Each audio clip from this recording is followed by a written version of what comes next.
സദ്യയിൽ നേരത്തെ തയ്യാറാക്കി വെക്കാൻ പറ്റിയ ഐറ്റം ഉണ്ടോ എന്ന് വെച്ചാൽ അങ്ങനെ 2-3 ഐറ്റം ഉണ്ട്. അതാണ് പുളിയിഞ്ചി, നാരങ്ങാക്കറി, മാങ്ങാച്ചാറ്. ഇത് മൂന്നും നമുക്ക് വേണമെങ്കിൽ ഒരാഴ്ച മുമ്പോ 2-3 ദിവസം മുമ്പോ റെഡിയാക്കി വെക്കാം. അപ്പം നമ്മുടെ ഓണത്തിൻ്റെ അന്നുള്ള ഉത്രാടത്തിൻ്റെ അന്നുള്ള പണികളൊക്കെ കുറഞ്ഞു കിട്ടും. അപ്പോൾ അതിലൊരാളാണ് നമ്മുടെ പുളിയിഞ്ചി. അതാണ് ഞാനിന്ന് ഉണ്ടാക്കാൻ പോകുന്നത്. വളരെ എളുപ്പത്തിൽ ടേസ്റ്റി ആയിട്ട് ഉണ്ടാക്കാം. അപ്പോൾ എൻ്റെ വീഡിയോ ആദ്യമായി കാണുന്ന കൂട്ടുകാർ ദയവ് ഇതൊന്ന് സബ്സ്ക്രൈബ് ചെയ്ത് സപ്പോർട്ട് ചെയ്യണേ. വീഡിയോ ഇഷ്ടപ്പെട്ടാൽ ലൈക്ക് ചെയ്യണേ, ഷെയർ ചെയ്യണേ, കമൻറ്റ് ചെയ്യണേ. ഇതിന് വേണ്ടിയിട്ട് ഇത്രയുള്ള ഒരു ഇഞ്ചി കഷ്ണമാണ് ഞാൻ എടുത്തിരിക്കുന്നത്. 2 പച്ചമുളക് എടുത്തിട്ടുണ്ട്. നന്നായി കൊത്തി അരിഞ്ഞെടുക്കണം. ഇഞ്ചി പച്ചമുളക് ചെറുതായി വട്ടത്തിൽ അരിഞ്ഞെടുക്കുക, കനം കുറച്ച്. ഇഞ്ചി അരിഞ്ഞതിന് ശേഷം ഞാൻ ഒരു പ്രാവശ്യം കൂടെ വാഷ് ചെയ്തെടുത്തതാണിത്. ഇനി നമുക്ക് ഒരു ചെറുനാരങ്ങ വലിപ്പത്തിലുള്ള വാളംപുളി വേണം. അത് നന്നായിട്ട് 1/2 ഗ്ലാസ് വെള്ളത്തിൽ അലിയിപ്പിച്ചെടുത്ത് വയ്ക്കുക.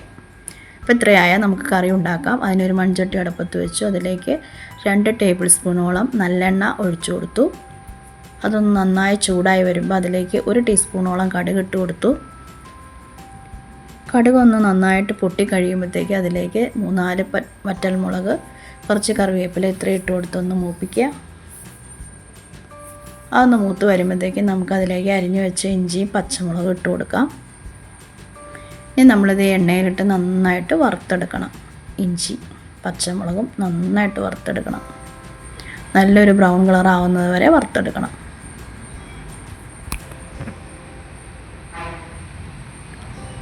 അപ്പോൾ നന്നായിട്ട് നമ്മളത് വറുത്തെടുത്തിട്ടുണ്ട്. ഇതിലേക്ക് നമുക്കിനി പൊടികൾ ചേർത്ത് കൊടുക്കാം. 1 ടീസ്പൂണോളം സാധാരണ മുളക് പൊടി, 1/4 ടീസ്പൂണോളം മഞ്ഞൾപ്പൊടി ഇത്ര ഇട്ട് കൊടുക്കുക. എന്നിട്ട് നന്നായിട്ടൊന്ന് ഇളക്കി ആ പൊടിയുടെ പച്ചമണമൊക്കെ ഒന്ന് മാറ്റിയെടുക്കുക.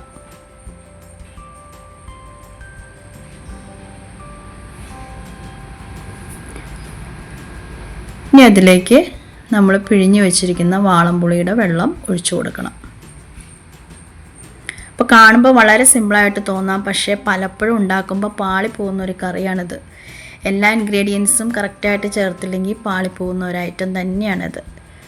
പക്ഷേ ശരിയായാൽ നല്ല അടിപൊളി കറിയാണ് അതിന്. അപ്പോൾ ഇതുവരെ ഇഞ്ചിക്കറി ഉണ്ടാക്കി ശരിയാകാത്തവരൊക്കെ ഈ രീതിയിലൊന്ന് ചെയ്തു നോക്കണേ. അപ്പോൾ നമ്മൾ പുളിവെള്ളം ചേർത്തു, നന്നായിട്ട് ഇളക്കി യോജിപ്പിച്ചു. അപ്പോൾ ഇതുവരെ നമ്മൾ ഇതിലേക്ക് ഉപ്പ് ചേർത്തിട്ടില്ല. അപ്പോൾ ഈ സമയത്ത് നമുക്ക് ആവശ്യത്തിനുള്ള ഉപ്പ് ഇതിലേക്ക് ഇട്ട് കൊടുക്കാം.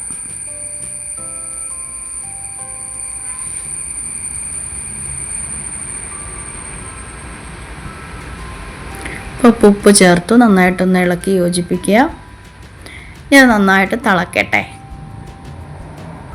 നന്നായിട്ട് തിളച്ചങ്ങ് വരുമ്പോഴത്തേക്ക് നമുക്കിനി ചേർക്കേണ്ടത് ശർക്കര പാനിയാണ്. മധുരത്തിന് ശർക്കര ഡയറക്റ്റ് കട്ടയായിട്ടിടാം.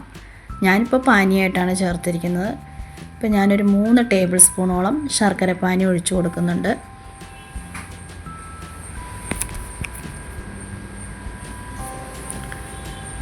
അത്രയും ഒഴിച്ച് കൊടുത്തിട്ട് നന്നായിട്ടൊന്ന് ഇളക്കി മിക്സ് ചെയ്ത് വീണ്ടും അതൊന്ന് തിളക്കട്ടെ. അപ്പോൾ ഈ സമയത്ത് നമ്മൾ അതിൻ്റെ ടേസ്റ്റ് ഒന്ന് നോക്കണം.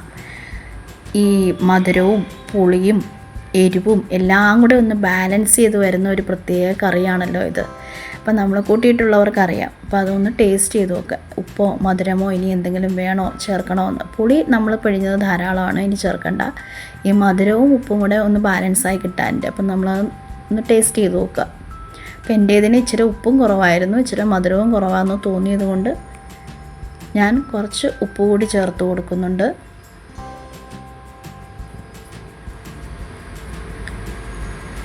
അതുകൂടാതെ 1 ടേബിൾ സ്പൂൺ കൂടി ശർക്കരപ്പാനി ഒഴിച്ചു കൊടുക്കുന്നുണ്ട്. ഇത്രയും ചേർത്ത് നന്നായിട്ടൊന്ന് തിളച്ച് വരുമ്പോഴത്തേക്കും അതിലേക്ക് 1/4 ടീസ്പൂണോളം ഉലുവ വറുത്ത് പൊടിച്ചത് ചേർത്ത് കൊടുക്കുക. 1/4 ടീസ്പൂണിനേക്കാളും ഒട്ടും അധികം ചേർത്ത് കൊടുക്കരുത്. ഉലുവാപ്പൊടി അധികമായാൽ ഇഞ്ചിക്കറി കഴിക്കും. അതുകൊണ്ട് 1/4 ടീസ്പൂൺ മാത്രം ചേർത്താൽ മതി. പിന്നെ 1/4 ടീസ്പൂൺ കായപ്പൊടി കൂടി ചേർത്ത് കൊടുക്കണം. രണ്ടും കൂടി ചേർത്ത് നന്നായിട്ട് ഇളക്കി യോജിപ്പിക്കുക.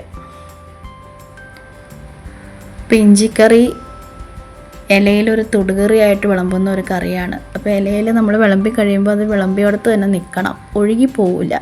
അതുപോലത്തെ ഒരു കറിയാണ്. അപ്പോൾ നമുക്ക് ഈ ഗ്രേവി നന്നായിട്ടൊന്ന് പറ്റിച്ചെടുക്കണം. കുറച്ച് നേരം കൂടെ തിളപ്പിച്ച് നന്നായിട്ട് എണ്ണയൊക്കെ തിളച്ച് തെളിഞ്ഞ് വരും. ഇങ്ങനെ ഏകദേശം ഒരു പരുവായിട്ടുണ്ട് നമ്മുടെ ഇഞ്ചിക്കറി.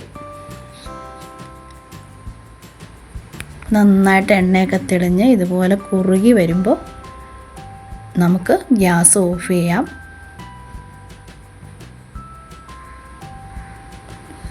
അപ്പം മധുരവും പുളിയും എരിവും എല്ലാം കൂടി ചേർന്നിട്ടുള്ള നല്ല അടിപൊളി ഒരു കറിയാണിത് പുളിയിഞ്ചി. ഓണത്തിന് ഇതില്ലാതെ സദ്യ ഒരിക്കലും കംപ്ലീറ്റ് ആവില്ല. അപ്പോൾ ഈ ഓണത്തിന് ഇതൊന്ന് ട്രൈ ചെയ്ത് നോക്കണേ. ഇത് തലേദിവസം ഉണ്ടാക്കി വെക്കാവുന്ന ഒരു കറിയാണ്. തലേദിവസമോ 2 ദിവസം മുമ്പോ ഒക്കെ നമുക്കിത് പ്രിപ്പയർ ചെയ്ത് വെക്കാം, കേടൊന്നും വരില്ല. തലേദിവസം ഉണ്ടാക്കിയത് പിറ്റേ ദിവസം കഴിക്കുമ്പോഴാണ് കൂടുതൽ ടേസ്റ്റ്. അപ്പോൾ നിങ്ങൾ ഈ ഓണത്തിന് നേരത്തെ തന്നെ ഇഞ്ചിക്കറി റെഡിയാക്കി വെച്ചോളൂ. അപ്പോൾ എൻ്റെ വീഡിയോ ആദ്യമായി കാണുന്ന കൂട്ടുകാർ ദയവ് ഇതൊന്ന് സബ്സ്ക്രൈബ് ചെയ്ത് സപ്പോർട്ട് ചെയ്യണേ. വീഡിയോ ഇഷ്ടപ്പെട്ടാൽ ലൈക്ക് ചെയ്യണേ, ഷെയർ ചെയ്യണേ, കമൻറ്റ് ചെയ്യണേ.